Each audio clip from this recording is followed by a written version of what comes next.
5 बच्चे हैं तो अब सबकी शादी के लिए पीएफ से आप निकाल सकते हैं पैसा। सरकार ने कुछ नियम बदल दिए हैं। नमस्कार, न्यूज़ 18 का डिजिटल प्लेटफॉर्म देख रहे हैं आप और मैं हूं आपके साथ ऋतु सिंह।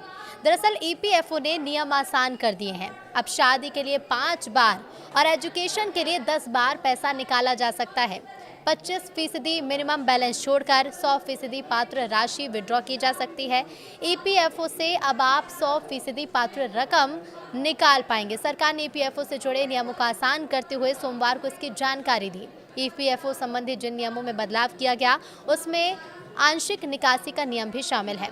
पहले शादी के लिए आप केवल 3 बार ही अकाउंट से पैसे निकाल पाते थे, लेकिन अब इस लिमिट को बढ़ा दिया गया है। अब आप ईपीएफओ से बच्चों की शादी के लिए 5 बार राशि निकाल सकते हैं। यानी अगर आपके 5 बच्चे हैं तो सभी की शादी के लिए ईपीएफओ से पैसा निकाल पाएंगे। लेकिन याद रहे कि ये केवल 100% पात्र राशि ही होगी। इसे आप उदाहरण से समझिए। मान लीजिए कि आपके पीएफ अकाउंट में 1 लाख रुपए है। इसमें से आपको 25% रकम अनिवार्य रूप से मिनिमम बैलेंस के तौर पर अकाउंट में रखनी होगी। यानी 25,000 रुपये आप छू भी नहीं सकते। इसके अलावा 75,000 रुपये आपके विड्रॉल के लिए पात्र राशि है। इससे आप 100% यानी पूरे 75,000 रुपये निकाल सकते हैं। बता दें कि पहले नौकरी छूटने पर आप 75% पैसा 1 महीने बाद निकाल सकते थे।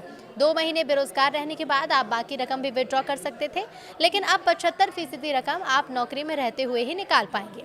अगर आप अपने पीएफ अकाउंट से पैसा निकालना चाहते हैं तो कौन से वो स्टेप्स हैं वो हम आपको बता देते हैं। पहला स्टेप है कि सबसे पहले आप ईपीएफ की ऑफिशियल साइट पर जाएं। स्टेप 2 ये है कि अपने यूएएन यानी कि यूनिवर्सल अकाउंट नंबर, पासवर्ड और कैप्चा से लॉगिन करें। स्टेप 3 है कि ऑनलाइन सर्विस टैब पर जाएं और क्लेम फॉर्म 31, 19, 10C पर क्लिक करें। स्टेप 4 है कि अपने बैंक जानकारी की पुष्टि करें। ये वही बैंक अकाउंट होना चाहिए जो ईपीएफओ में लिंक है।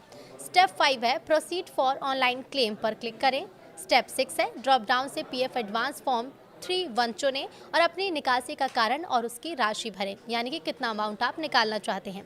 अगला स्टेप है कि आप आवेदन सबमिट करें और अगर आपका आधार, बैंक और पैन विवरण सही तरीके से वेरीफाइड है तो क्लेम आमतौर पर कुछ ही दिनों में बैंक खाते में ट्रांसफर हो जाता है। पहले आप एजुकेशन के लिए भी केवल 3 ही बार पीएफ अकाउंट से पैसा निकाल सकते थे, लेकिन अब इस लिमिट को बढ़ाकर भी 10 बार कर दिया गया है। यानी कि आप एजुकेशन के लिए 10 बार पैसे निकाल सकते हैं।